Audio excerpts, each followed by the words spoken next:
What's up, guys? I'm working on my Blackout XTE, my redcat, obviously. I love redcat. So,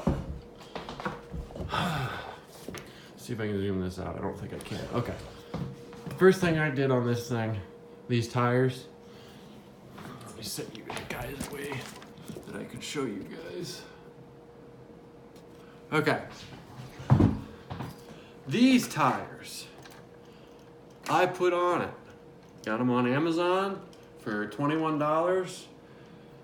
I don't actually remember the size. I think they're either 2.2s or closer to 3s. I don't think they're 3s. But anywho, this is the original tire that come with it. I don't like it because it's supposed to be a truck. Why do you send it with tires that make it look like a car? I love you, redcat, not talking crap.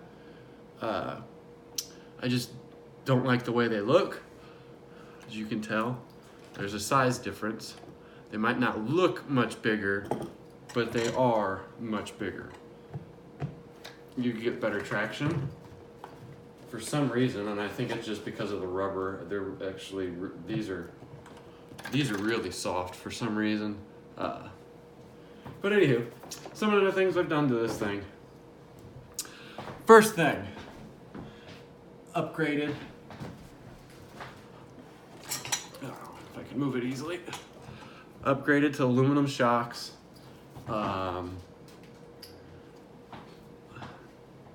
Actually, I really think, other than the engine, that's all I did to it. The engine and the wheels.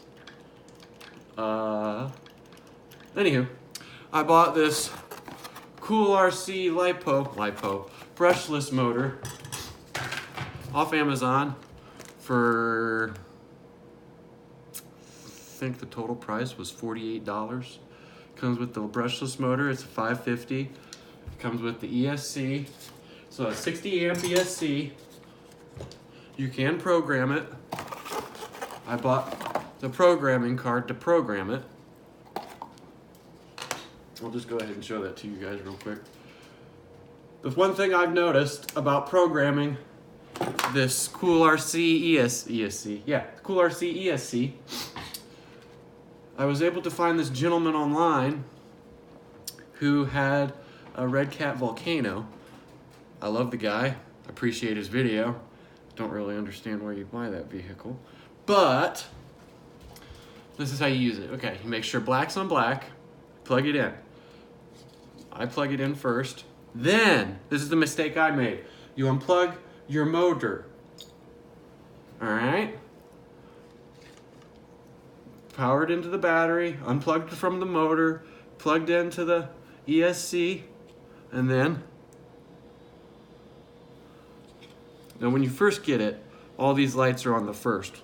3.1 volt, medium start mode, 50% soft brake, reverse force was at 25%, the neutral range was at 9%, which I just leave at 9% anyway. But I moved it all. It's really easy. Obviously, you turn it off, turn it back on, blah, blah. You can't go past 75% on the brake force because to get 100%, you need the 120 amp ESC. Anywho, after that's done, you do that, you unplug it, get rid of the card, you plug your engine back in. This is, you guys don't really need to see this, you just plug the banana plugs in. Okay? Make sure that's still good. Yes. All right. Plug this back into the receiver. Obviously, make sure black's black, white's white, red, red. I turn my remote on first. Pressed on. All right. Hopefully, it doesn't throw anything anywhere. And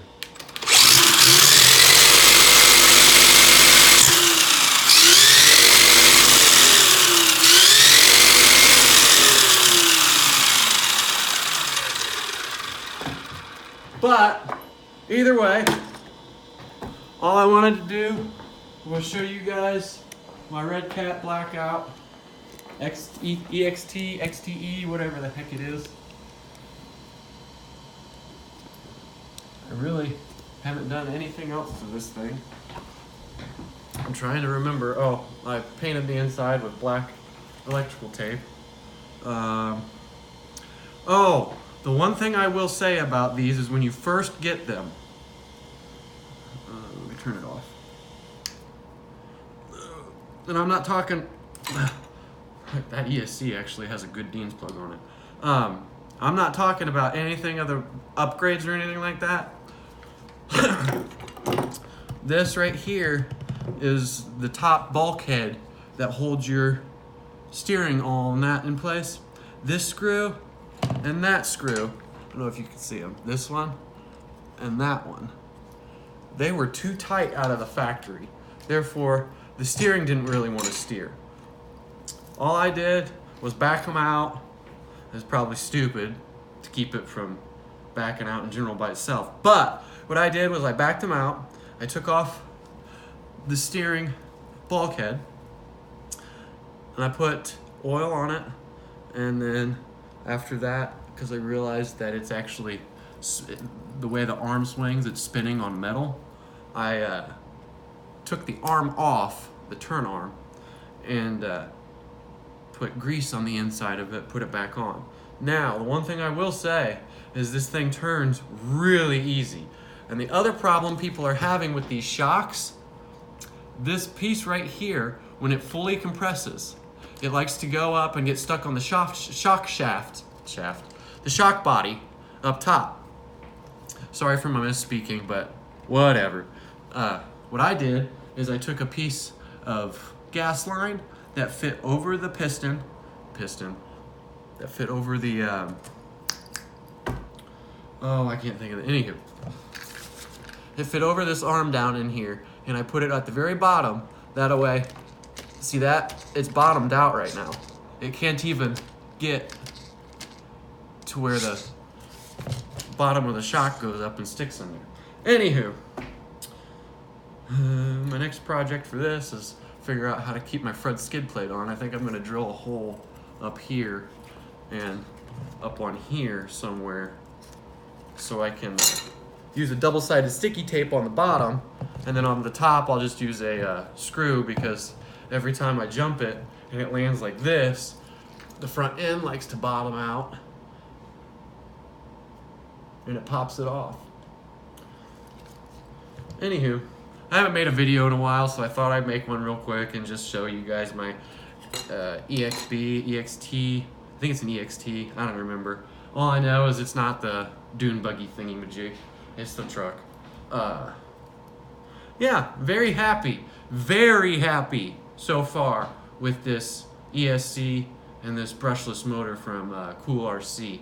Like I said, lipo, brushless, runs on 2 to 3S lipos. Here, I'll show you.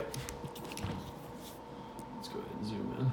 2 to 3S lipo, 60 amp. You can upgrade this ESC and not upgrade the motor, and you can get a 120 amp ESC that will work exactly with this motor.